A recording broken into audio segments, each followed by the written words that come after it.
Following the nationwide lockdown since March this year, more than 1,800 industrial units in Nagaland have been severely affected.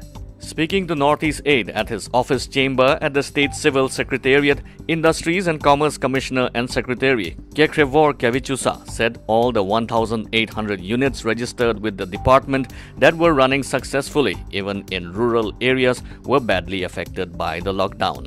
He said the department had found out during an industrial survey conducted in May and June that most units were facing problems due to lack of money, laborers and supplies due to the restriction on vehicular movements besides lack of orders.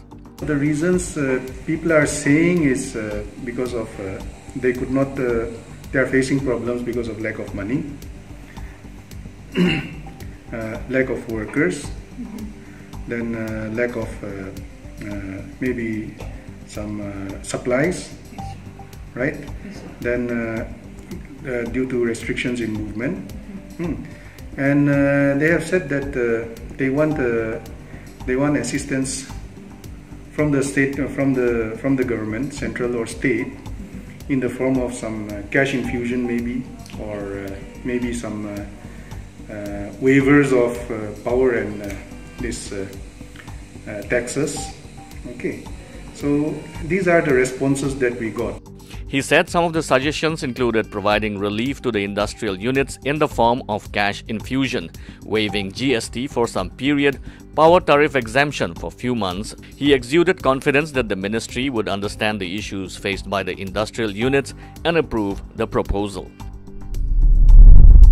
Government of India was not keeping its word. The apex body of various civil society and local youth clubs, United Committee Manipur UCM, alleged while urging people of the state to remain alert. Talking to reporters on the sidelines of Langban Haitha Laithaba, Tarpon in Imphal's Kekrupat Memorial Complex, UCM President Sunil Karam alleged that the centre has not translated into action its assurances to the people of the state. Karam said that the centre had given assurances to consult with all stakeholders before finalizing the proposed peace accord with NSC and IM. However, there was no invitation for talks received so far. We have no objection to inking of the final peace accord, but the agreement should not affect the territorial integrity of Manipur. It should be confined only in Nagaland, he said. Schools, colleges, educational and coaching institutes for regular classes shall remain closed till September 30th across Assam. Online and distance learning activities are allowed to continue, while 50% of teaching and non-teaching staff are allowed to attend educational institutions at the time of line teaching in areas outside of containment zones. The notification said students of class 11 and 12 are allowed to visit their schools on voluntary basis and with written consent of parents for guidance from the teachers. India hit back strongly at a Chinese government statement that opposed the banning of mobile apps with Chinese content.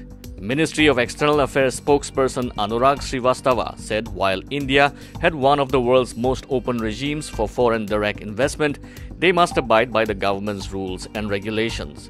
He referred to a Ministry of Electronics and Information and Technology statement that said the apps were banned as they are engaged in activities prejudicial to sovereignty and integrity of India, defense of India, and security of the state and public order. The government of India had on Wednesday banned 118 mostly Chinese mobile applications, including the popular PUBG, after a fresh round of border confrontation with China in eastern Ladakh. The Board of Control for Cricket in India boss Sourav Ganguly revealed that IPL 2020 schedule will be released today. The first game of the cash-rich season is scheduled to take place between Chennai Super Kings and Mumbai Indians, last year's season finalist, on September 19th. The 13th edition of the cash-rich tournament was initially supposed to take place from March 29th but got postponed for indefinite period due to COVID-19 pandemic. With positive cases rising all across the nation, the COVID-19 status of northeastern states are